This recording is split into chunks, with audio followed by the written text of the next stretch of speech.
¿Qué tal, amigos? Hoy vamos a ver un tema más en nuestro curso de Photoshop en relación a los paneles del programa. Los paneles del programa son como el que estamos viendo en la parte derecha, son ventanas con diferentes opciones. Tienen aproximadamente esta presentación y nos ayudan a trabajar en nuestros proyectos. Son un poco más de 30, son aproximadamente 34 paneles los que utiliza Photoshop y cada uno está creado para un propósito específico. Bien, nosotros nos vamos a dar cuenta cuando trabajemos en Photoshop que existen diferentes paneles como estamos viendo, pero que uno de ellos, tal vez el principal, sea el panel de capas. El panel de capas entonces viene a ser el principal panel de Photoshop. Tiene más o menos esta estructura, según lo que nosotros vamos a ir viendo a lo largo de nuestro curso. Contiene todas las capas, los grupos de capas y efectos de capa de una imagen. Vale decir que en cada una de estos aparece recuadros que nosotros podemos ver. Están las imágenes que se están utilizando, los efectos que se han ido utilizando también en esa composición, es decir, está todo, pero por capas. Por eso que es tan importante este panel que lo podamos manejar bien. ¿Qué son las capas? Las capas son a manera de hojas transparentes superpuestas sobre el fondo de la imagen. Es decir, nosotros podemos hacernos una idea teniendo varias hojas transparentes y colocándolas unas sobre de otras. Cada hoja transparente sería una capa. Permiten trabajar de manera independiente con los diversos elementos que componen la imagen. Cuando yo selecciono una capa, me va a permitir que yo pueda trabajar con esa capa sin afectar las demás. O sea, puedo darle efectos, puedo darle una serie de ediciones y las demás no se van a sentir afectadas por lo que yo esté trabajando en esa capa. Por ejemplo, acá yo puedo ver en mi panel de capas que está constituido por 4 capas. Una primera por esta capa que dice flores blancas, que es esta de acá. Una siguiente por flores rojas, que es esta de acá, y flores amarillas, que es esta de acá, y un fondo. Mientras más arriba se ubique la capa, significa que está encima de las demás. O sea, la que está en la parte superior de todas es la que está encima de las demás. Si esta capa o si esta imagen cubre todo el tamaño de la pantalla o de la hoja de trabajo, entonces va a opacar o va a tapar a todas las demás capas que estén en la parte inferior. Eso hay que tener muy en cuenta. Todas las que están a continuación se verán en la medida en que yo deje de ver la capa de encima, o sea, invisibilice la de encima. Ya vamos a ir viendo a qué me refiero con esto, pero en todo caso, estas vendrían a ser las capas que componen, por ejemplo, este archivo o este documento que estoy en este momento viendo. Bien, entonces vamos ahora, para conocer un poquito sobre las características y sobre algunas de las funciones que tiene este panel de Photoshop, vamos a entrar a nuestro programa de Photoshop. Bueno, vamos a encontrarnos cuando nosotros veamos en nuestro panel de capas, nos vamos a encontrar con algunas partes que esta capa contiene. Bien, a ver, voy a sacar y hacerla nuestro panel de capas de una manera flotante para que también nosotros podamos darnos cuenta cómo es de una manera general, ¿no es cierto?, al 100% este panel de capas.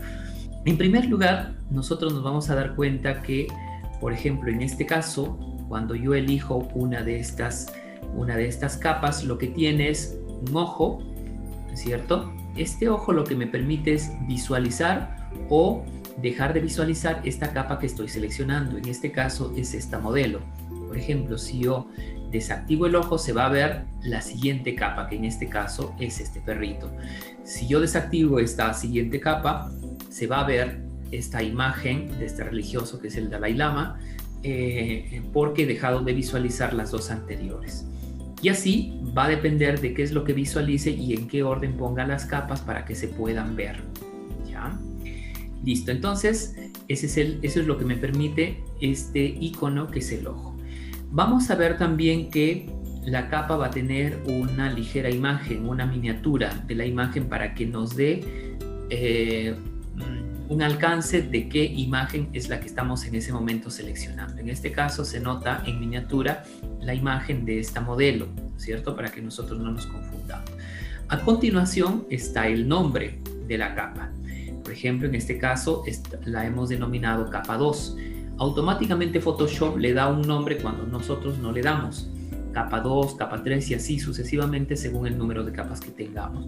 Pero nosotros, haciendo doble clic, podemos renombrarla, es decir, cambiar el nombre. Por ejemplo, a esta capa yo le puedo poner como nombre modelo y ya está. Entonces ya sé. A esta otra capa yo le puedo poner como nombre perro y ya está. Y así entonces podemos ir nombrando o renombrando las capas que nosotros necesitamos. Bien, un siguiente elemento viene a ser el elemento candado. Cuando se abre una imagen, inmediatamente nos vamos a dar cuenta. Por ejemplo, voy a abrir una nueva imagen, ya, la imagen solitaria de este perrito.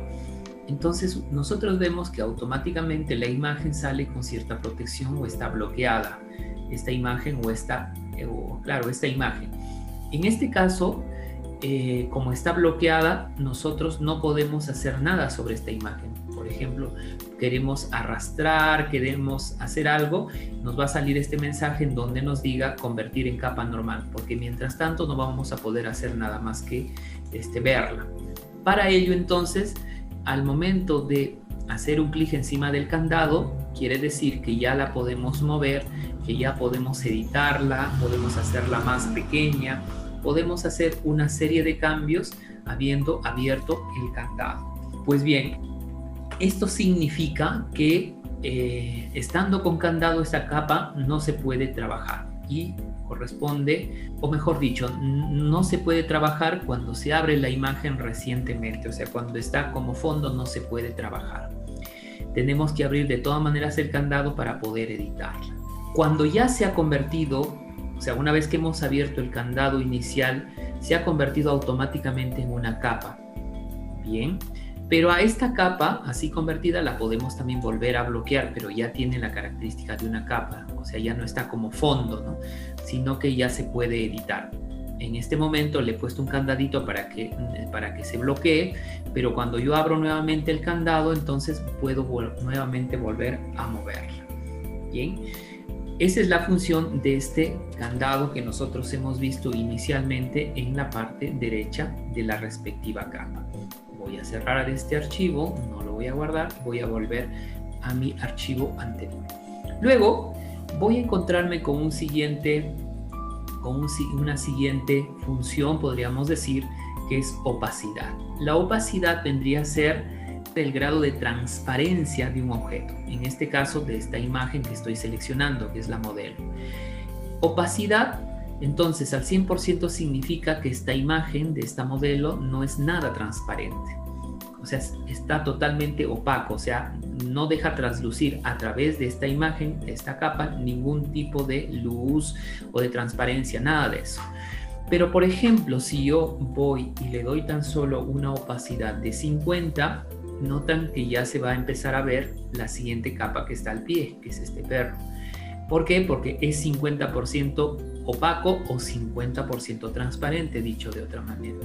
Si yo le doy, por ejemplo, 20%, entonces va a ser más transparente todavía, o sea, va a tener de opacidad 20%. Y si le doy, por ejemplo, 5%, prácticamente no se va a ver, pero va a estar en realidad allí, solo que va a ser muchísimo más transparente.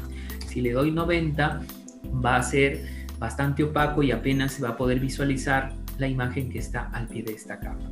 Entonces, la función que cumple esta capa o esta opción, perdónenme, viene a ser de transparentar un cierto nivel a la capa que estamos eligiendo. Bien. Ahora, nosotros también podemos, ¿qué se puede decir? Transparentar dándole un valor, por ejemplo, simplemente activando o tipeando un número. Por ejemplo, le damos 5 y Enter, automáticamente va a tener una opacidad de 50%. Si le damos 4 y Enter, una opacidad de 40%. Si le damos 7 y Enter, 8, 9, ¿no es cierto? 5. Es decir, nosotros sin necesidad incluso de darle el Enter, podemos darle el grado de opacidad que queremos simplemente tipeando un número de nuestro teclado. Por ejemplo, el 4 ya quedó en 40%, el 7, 70%, el 8, 80%, el 2, 20%. Y si lo hacemos más rápido, 25%, por ejemplo, tipeando rápidamente el 2 y el 5, o el 3 y el 6, por ejemplo, 36%, el 8 y el 7, 87%.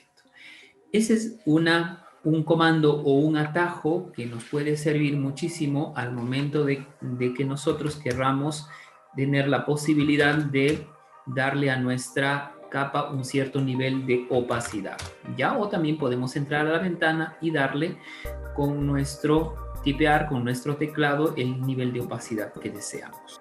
Muy bien. Ahora, por ejemplo, yo quisiera duplicar esta capa. Simplemente con la tecla comando Control J voy a duplicar dicha capa. También con clic derecho me va a salir una ventana, voy a duplicar capa y automáticamente me va a salir otra ventanita más que me sugiere un nombre para la nueva capa y le doy OK y ya me salió una nueva capa. Pero lo más práctico es Control J y ya estoy, ¿de acuerdo? Esa es otra opción que nosotros podemos tener en el momento de trabajar con capas. Bien, perfecto. Ahora, también puedo crearme una capa nueva desde esta parte, pero para eso vamos a ver justamente ahora lo que significan todas estas opciones que nosotros vemos en la parte inferior de nuestra ventana de capas. Bien, bueno, a ver, en primer lugar vamos a encontrarnos con esta primera opción. Ojo, notan que cuando yo sitúo el cursor encima de este icono, automáticamente mi cursor toma la forma de un redondo atravesado diagonalmente por una línea. Esto significa que en este momento no puedo utilizar esa opción porque hay algo que antes tengo que hacer para poder habilitarlo. Entonces, ¿para qué sirve? Por ejemplo, si yo quisiera que estas dos capas se me unan, o mejor dicho, las pueda agrupar para que ellas se muevan conjuntamente, o sea, no tengan que estar separadas, sino juntas y que estén prácticamente ligadas, pero no fusionadas, quiero decir, sino que por un momento se agrupen las dos o se unan las dos, entonces las puedo enlazar a través de este comando que es enlazar capas. Hago clic y entonces estas capas ya se me pueden, por ejemplo, mover ambas. ¿Notan? Esta es la parte de la imagen de la modelo y en la parte inferior está la imagen del perro y ambas se me mueven. O sea, en este caso he enlazado ambas que cuando muevo a una se me va a mover la otra, pero mantienen su independencia en cuanto a propiedades. Solamente lo que he hecho es enlazarlas para que no se me muevan de una manera individual. Bien, esa es la primera herramienta que me permite esta franja inferior de nuestro panel de capas. A continuación nos vamos a encontrar con una siguiente opción dentro de nuestro panel de capas. Esta opción tiene por nombre estilos de capa. Esta opción lo que nos permite es crear efectos. Por ejemplo, yo en este momento he elegido esta capa, hago clic y automáticamente me van a aparecer una serie de opciones que me permiten, por ejemplo, darle sombra, satinado, resplandor, en fin. Sobre todo se ve más cuando uso textos, ¿cierto? Me va a permitir, por ejemplo, darle volumen, darle un contorno determinado, una sombra, un resplandor, en fin. O sea, una serie de efectos que yo puedo realizar a través de esta función. La siguiente es la función máscara de capa. Lo que me permite es trabajar con una determinada imagen, cualquiera de ellas, ¿ya? Para yo poder trabajar sin que esta imagen se malogre o yo la pueda modificar y con ello prácticamente perder la imagen original, se ha creado esta función que es máscara de capas. Esto significa que cuando yo vaya trabajando, por decir, dándole más brillo, dándole otro color, haciendo una serie de modificaciones en la imagen, esto se haga en la capa y con ello no pierdo la imagen original, sino que vayamos viéndola mediante la capa y que la imagen original se mantenga intacta. Es como una pequeña protección o un pequeño escudo en el cual se hacen todas las modificaciones, se visualizan las modificaciones, pero la imagen original está intacta. A continuación me voy a encontrar con una siguiente opción que se llama ajustes de capa. Esta opción lo que nos permite es corregir, mejorar, etcétera, los colores de una imagen. Por ejemplo, acá yo puedo tener una serie de opciones. Puedo, por ejemplo, mejorar el brillo, el contraste, los niveles de exposición, la intensidad, el tono y saturación, hacer un equilibrio de color, etc. Es decir, una serie de opciones para retocar la imagen que en ese momento estoy seleccionando. Luego vamos a encontrarnos con una siguiente opción que se llama grupo nuevo de capas. Quiero decir con esto que esta opción lo que nos permite es crear como una especie de carpeta en la cual voy yo a poder ingresar una serie de capas. Por ejemplo, yo puedo ingresar en este grupo estas capas que estoy teniendo. En este caso no lo puedo mover, tengo antes que desactivar el candado, ingreso a este grupo y ahora miren cómo este grupo está constituido por estas capas. Me permite esta función entonces, por así decirlo, ordenar o agrupar por diferentes como carpetas y dentro de ellas una serie de capas para tener un mayor control de las capas dentro de un diseño, dentro de una composición. Ahora, la siguiente opción me permite crear una nueva capa. Ya, acá por ejemplo he creado una nueva y en ella puedo ir trabajando o haciendo una serie de trabajos o ediciones. Entonces este siguiente icono es una nueva capa. Control J lo que me permite es duplicar una capa. Por ejemplo, yo me ubico en la capa 0, en este caso que corresponde al Dalai Lama. Voy a poner Control J y vamos a ver que se me duplica la capa que estoy seleccionando. Control J y se me va a duplicar la capa que estoy seleccionando. ¿Cómo elimino una capa? Para ello es el siguiente icono. Yo puedo simplemente arrastrar la capa a este icono que es un bote de basura y se me elimina la capa que he seleccionado. O también selecciono la capa, voy al bote de basura, hago un clic, pero me va a salir allí una ventanita que me pregunta si deseo eliminar la capa seleccionada. Yo le voy a decir sí y ya está. Pero creo que lo más rápido, lo más conveniente es simplemente ubicarnos y le damos un suprimir y ya está. Así puedo ir eliminando las capas que no necesito. Le di control Z para volverlas a recuperar. Eso sería el manejo de las capas. En síntesis, a través de este panel yo puedo trabajar una serie de acciones con las capas. Por ejemplo, puedo variar el orden de una determinada capa, tanto hacia arriba como hacia abajo. Hay que recordar que la capa que está arriba va a tapar a todas las demás.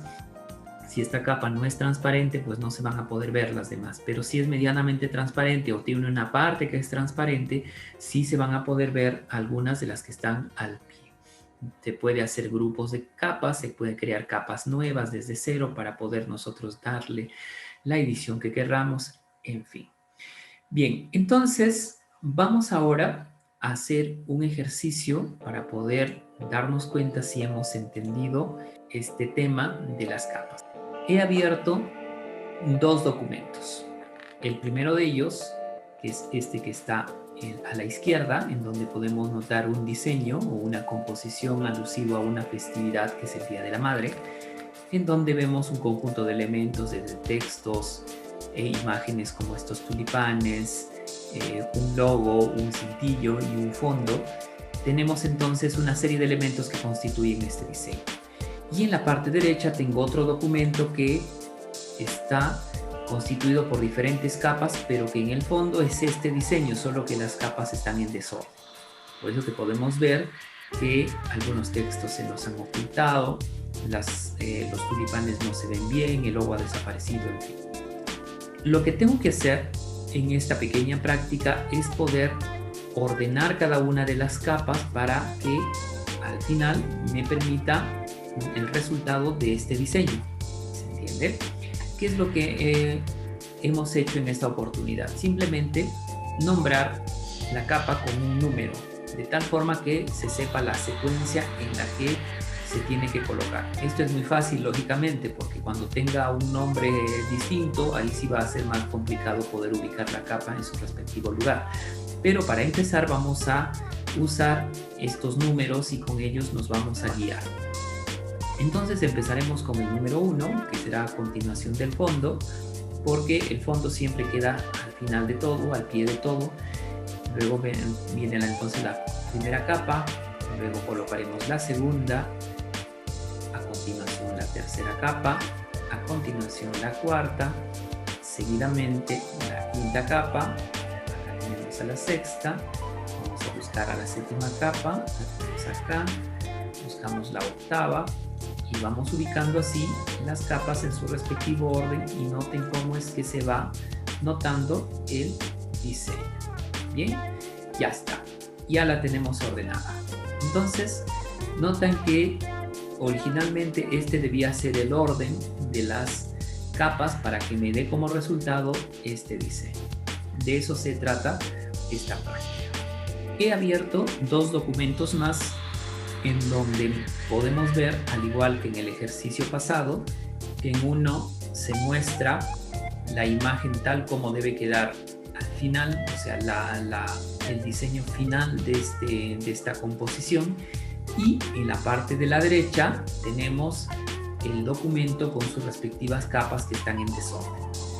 La idea de esto es que nosotros podamos hacer que esta imagen, en la medida que vamos ordenando sus respectivas capas, llegue a ser tal cual vemos aquí nuestra imagen original, ¿ya? O sea, lo que yo he hecho es desordenar las capas para que nosotros las volvamos a ordenar. Entonces, ¿qué es lo que nosotros haríamos? Hemos visto, por ejemplo, que acá en esta franja se ha perdido este texto. Entonces vamos a empezar a ordenarlo. A ver, vamos a ver en dónde está ese texto. Todas las capas que tienen la letra T son texto. Aquí justamente esta capa se visualiza las primeras palabras de este texto. Para más detalles visite tal. Entonces esta vamos a ir subiéndola ligeramente y ya apareció, ¿ya? Es decir, vamos a ir probando hasta donde se visualice. Luego haremos aparecer el logo. Este es el orden en el que yo, bueno, lo estoy haciendo. Dependerá de ustedes del orden en el que consideren conveniente. Vamos subiéndolo más porque aún no se ve el logo. Aún necesita más arriba. A ver, vamos subiéndolo aún más. Aún no se ve. Parece que este tendría que estar por encima de todo. Me olvidaba.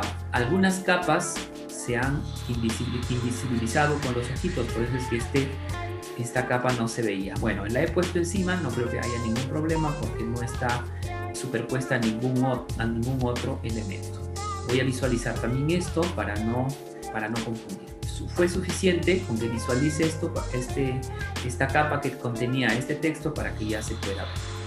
Bien, a continuación, a ver, ¿qué me falta? La zapatilla aún no la puedo ver. ¿Dónde estará la zapatilla? Al parecer está por aquí. Vamos subiéndola de nivel y ya la tenemos. Pero aún esta zapatilla está al pie de las líneas. Significa que tengo que colocarla un poquito más arriba, aún un poquito más, porque sigue una línea encima de ella. Listo. Muy bien. Creo que ahora ya podemos decir que queda, aunque no, miren esta línea de acá, está por encima de la zapatilla. Entonces tenemos que buscar esta línea de aquí. ¿Cuál será esta línea? Vamos a darle un clic derecho y vamos a ver si efectivamente la capa seleccionada corresponde a esta línea. A ver, nuevamente vamos a seleccionar capa 0. ¿Dónde está esta capa? No, me está seleccionando el fondo. A ver, vamos a ver una que diga línea vertical. esta, probablemente, a ver, probamos, sí, es esta. Entonces la vamos a poner ligeramente más arriba, encima de la zapatilla. A ver, creo que es más arribita. Ya estamos casi aquí, encima de la zapatilla, y ya está. Entonces, ya casi lo tenemos. Ya aparecieron todos los elementos, solamente faltaría esta sombra.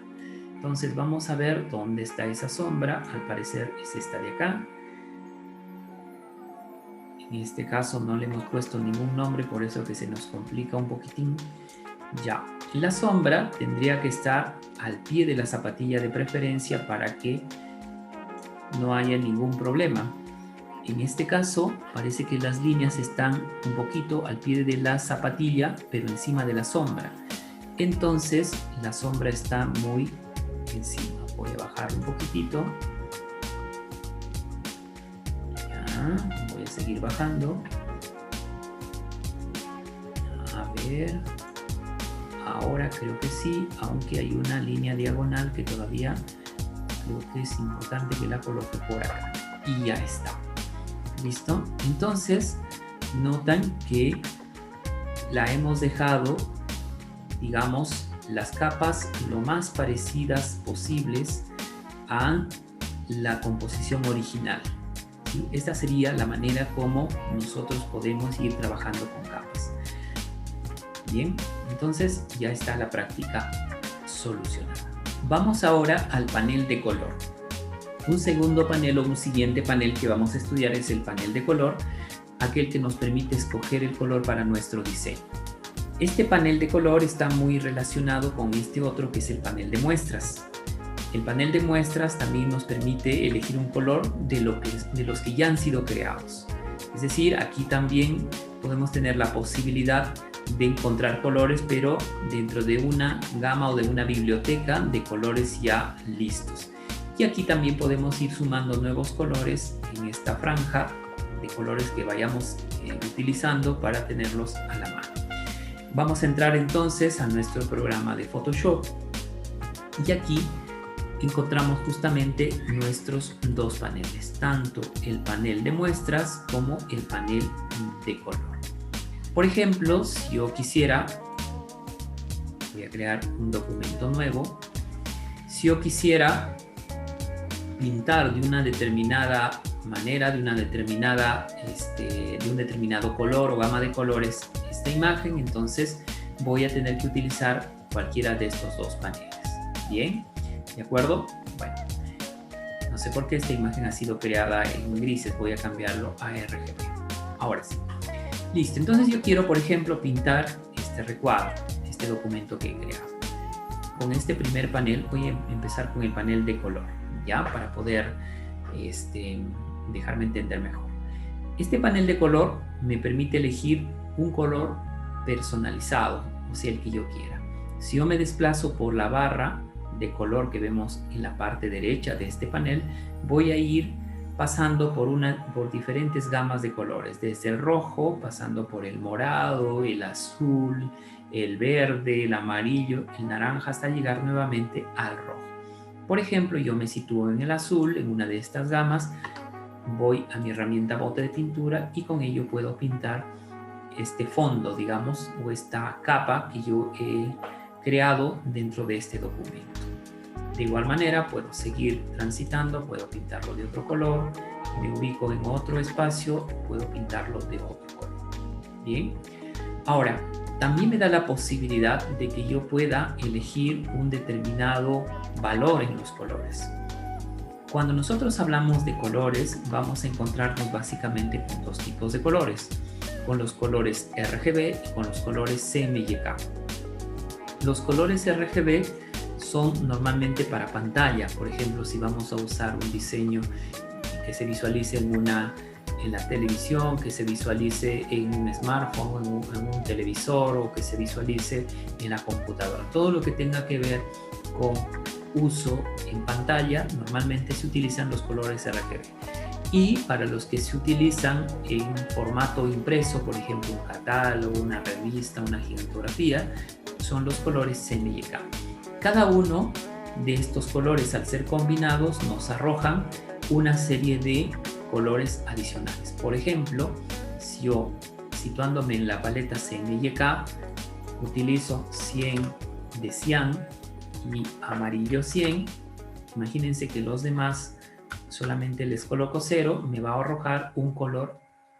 ¿Qué color salió? Un color, a ver, azul, ¿no es cierto? O sea, el cian y el magenta, al combinarlos me sale el color azul y con eso puedo pintar mi capa, ¿ya? O sea, en otras palabras, quiero decir con esto que este panel de color nos permite elegir colores de esta franja, de cualquiera de estas gamas, pero también nos permite elegir un determinado color en base a un valor que ya tengamos dispuesto, que ya tengamos en mente. Esto sobre todo es útil de saberlo porque hay muchas empresas que utilizan ya sus colores determinados, o sea, tienen un código, un determinado valor. Entonces nosotros no podemos modificar sus colores, sino que tenemos que entrar aquí dentro de estos valores y darle las cifras respectivas y con ello encontraremos el color adecuado, ¿verdad? Eso es lo que permite este panel de color. Cuando nos vamos al panel de muestras, vamos a encontrarnos colores también, pero dispuestos en diferentes carpetas. Diferentes carpetas, por ejemplo, RGB, escalas de grises, pastel. A ver, por ejemplo, si nosotros entramos a la carpeta RGB, vamos a encontrarnos con estos colores ya dispuestos. Por ejemplo, un rojo RGB, un amarillo RGB. Si yo elijo uno de ellos, entonces voy a poder pintarlo con el color elegido. Noten que estos colores RGB son bastante intensos, bastante llamativos y hay que tomar en cuenta eso porque a veces no siempre queremos dar esa impresión, ¿no? O sea, de hacer colores sumamente llamativos. Yo, sin embargo, suelo recomendar, incluso cuando se va a publicar en algún medio, qué sé yo, de pantalla, o sea, a través de un medio televisivo, a través de una red social, que utilicen igual el color CMYK porque es un poquito más bajo, no tan intenso y es elegante. Por ejemplo, el rojo no es tan escandaloso, ni el amarillo, el verde también. Entonces tenemos una serie de colores a disposición, pero colores solamente principales, podríamos decir.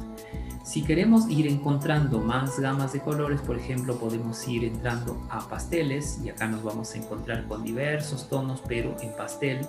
Si queremos encontrar colores un poquito más claros, no tan apagados, nos vamos a encontrar con esta otra carpeta que es claros. Y así, si queremos encontrar diferentes colores más puros, por ejemplo, que no sean combinados, en fin, así vamos a encontrarnos con diferentes, podríamos decir, bibliotecas de colores de los cuales podemos elegir algunos de ellos y con ese color trabajar. ¿Ya?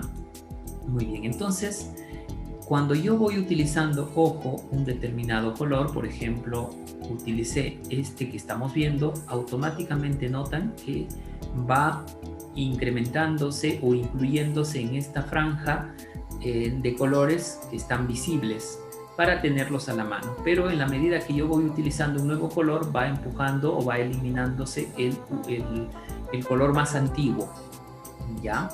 Así va haciendo esta ventana o este panel de muestras. Entonces, ambos paneles en síntesis van de la mano.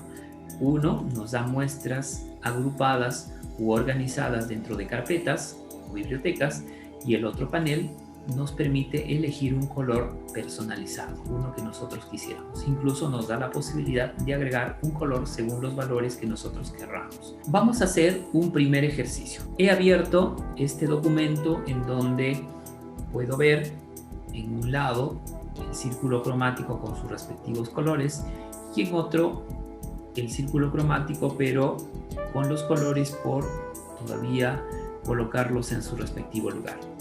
Entonces, de lo que se trata es que este documento yo pueda, este documento pueda yo pintarlo con el color respectivo, para que me quede así, lógicamente. Entonces voy a empezar por trabajar con este documento. Para ello voy a acudir, lógicamente, a una de mis paneles. Yo elegiré el panel de muestras. Entonces voy a entrar aquí, de preferencia, como les decía, a mi paleta CMYK. ¿Listo? Entonces voy a encontrarme con un primer color que quiero empezar, que es el rojo. Elijo el rojo y lo pinto de color rojo. Luego voy a empezar o continuar con el amarillo y lo pinto de color amarillo. Luego voy con el azul y lo pinto de color azul. Entonces ya vemos que, fíjense, estos colores que tiene la paleta CMYK son ligeramente distintos a la paleta RGB, pero de lo que se trata es de ir utilizando o ejercitándonos en el uso de estos colores. Entonces, a continuación vamos a encontrarnos con que necesitamos, por ejemplo, el morado, el verde y el anaranjado. El verde ya lo tengo acá, pero al parecer para el naranja no tengo esa posibilidad. En ese caso voy a entrar a mi panel de color para buscar el naranja. Me sitúo más o menos por donde está el naranja y ya me dio un naranja. Pero ustedes se dan cuenta que aquí hay una gama muy amplia de naranja según donde ubique yo el cursor. Normalmente el naranja está constituido por magenta, más o menos un 80% y un amarillo al 100%. Y coloco el valor del cian al 0%. Aquí tengo ya un valor del naranja. Ahora, si ustedes se dan cuenta, este naranja como que es bastante intenso. Yo puedo incluso bajarle un poquito el valor del magenta para que no sea tanto. Entonces lo voy a bajar a 70. ¿Ok? Y teniendo eso, puedo pintar mi color naranja. Ya lo tengo. De la misma manera, el violeta, para encontrar el violeta, yo más o menos voy a ubicarme por acá y un poco al ojo voy a pintar mi color violeta. Ya lo tengo. Esa es la siguiente práctica que nos ha permitido utilizar o ejercitarnos en el uso de los colores. Acá nosotros vemos un documento en el cual se puede visualizar una serie de colores que van desde el blanco hasta el negro, pasando por el gris al 10%, 20%, 30%, 40%. Acá, si notamos, tiene también su respectivo rojo. Entonces, la idea o el ejercicio consta en que nosotros tenemos que llegar a hacer que se vea tal cual lo estamos viendo aquí, partiendo de esta imagen que hoy estoy abriendo y que lo voy a organizar en dos partes. Ya, a ver, ya está. Entonces, más pequeño, este documento es como debe quedar y este es el documento original de cómo es que yo lo he logrado bajar. ¿Cómo es que podemos proceder a hacer este trabajo? Es bastante sencillo. Podemos empezar por ir a nuestro panel de muestras y ahí nos vamos a encontrar con una carpeta que se llama escala de grises. Y aquí entonces vamos a empezar a definir nuestros colores. Empezaremos por el 10% en gris, luego 20% en gris, eligiendo el 30%, luego 40%, luego 50%, a continuación el 60%, luego elegimos el 70%, el 80%, el 90% y finalmente el negro como tal. Bien, sí, el negro como tal. Entonces, hemos llegado prácticamente a nuestra imagen original. Solo aquí nos faltaría ya colocar los respectivos nombres para que quede tal cual. Ya, eso ya lo haremos con la herramienta texto que hemos aprendido en una sesión pasada. Ahora voy a aprender un poco sobre el panel historia. El panel de historia es un panel sumamente importante también que en muchos casos nos puede sacar de muchos apuros. El panel de historia lo que nos permite es guardar todo el proceso que hemos realizado para hacer un determinado trabajo. Es decir, en esta parte en donde se va visualizando, digamos, a manera de secuencias, podemos encontrar todos los pasos que hemos realizado en una determinada labor, desde que abrimos la imagen hasta la última acción. Cuando nosotros vamos trabajando, se van a ir agregando cada vez más una serie de acciones que nos van a permitir ir avanzando en nuestro trabajo. Entonces el panel de historia registra ciertos pasos que hemos realizado hasta el momento en que nos encontramos en este instante. Por ejemplo, a ver, voy a abrir Photoshop y en este caso veo que no está abierto el panel de historia, lo voy a activar, voy a historia y ya lo tengo. Bien. Por ejemplo, imagínense que yo voy a crear un nuevo documento. Lo tengo aquí, inmediatamente apareció la primera opción, abrir candadito para poder editar esta capa. A continuación voy a elegir un color y lo voy a pintar. En este caso se me ha creado este documento en escala de grises, lo voy a pasar a RGB. Todo lo que yo esté realizando en este trabajo me lo va a ir registrando. Si yo voy pintando de un determinado color, me lo va a registrar. Por ejemplo, voy a crear una nueva capa, también me lo registra. Si esta capa lo muevo, también me lo registra. Si a esta capa, por ejemplo, lo pinto de otro color, también me lo va a registrar. Si lo invisibilizo, también me va a registrar. Todo eso me va a registrar.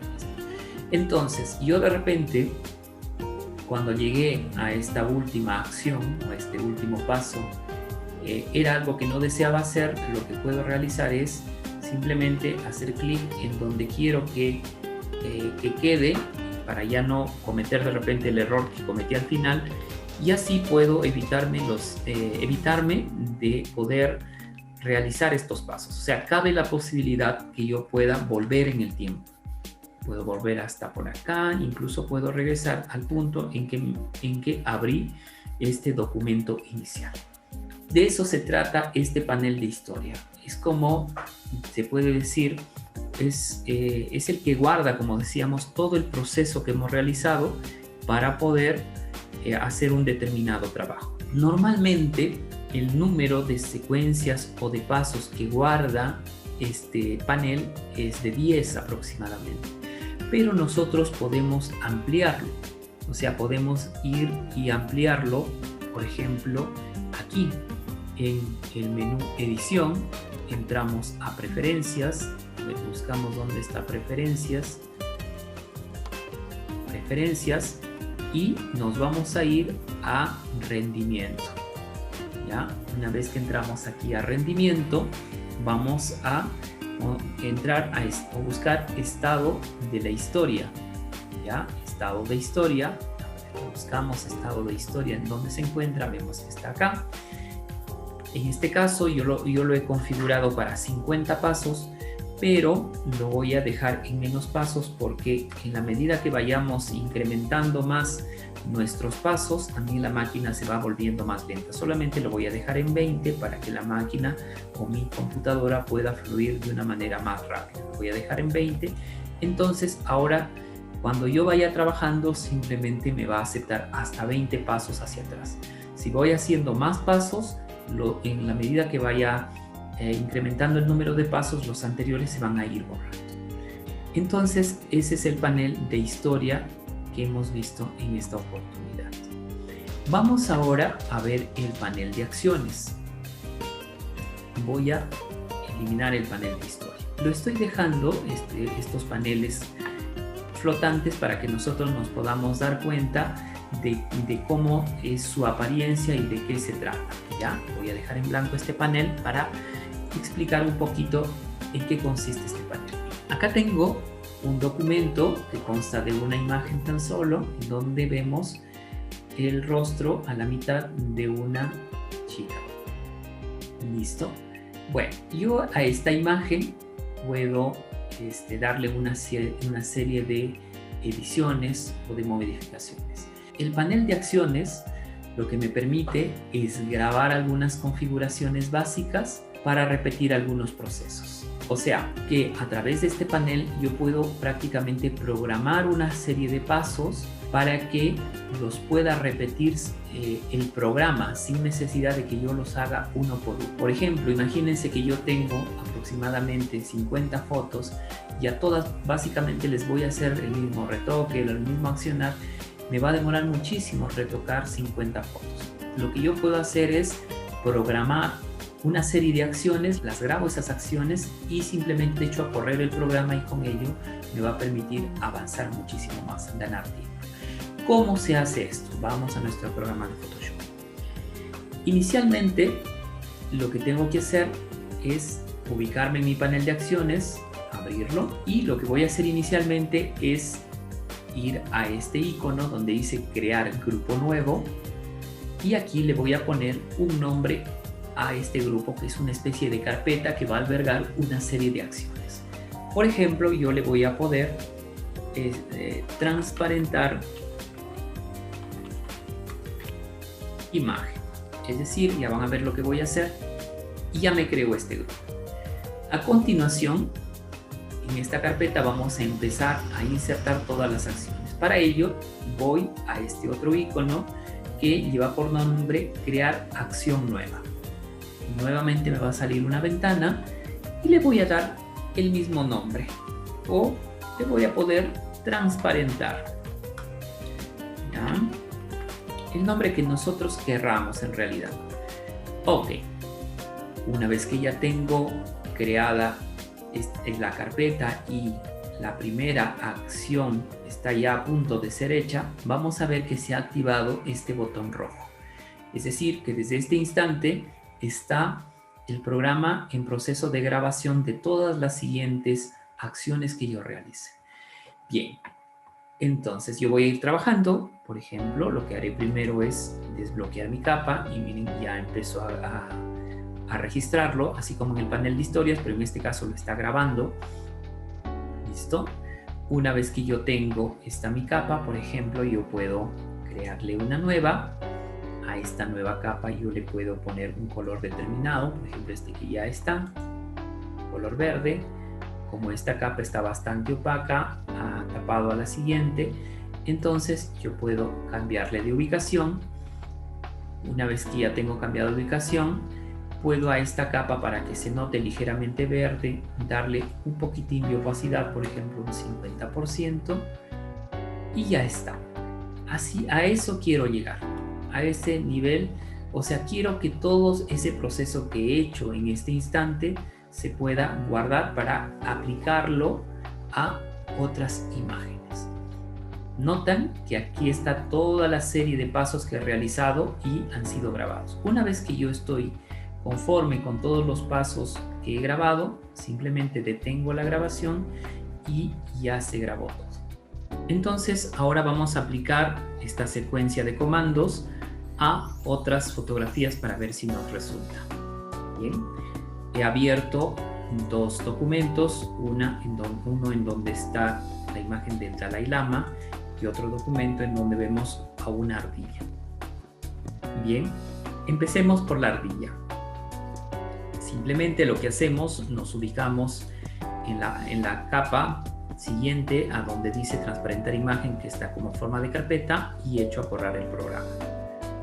Bien, como notamos, también tiene el mismo efecto, es decir, se creó una capa con un color determinado y la capa de la imagen está al 50% de transparencia u opacidad.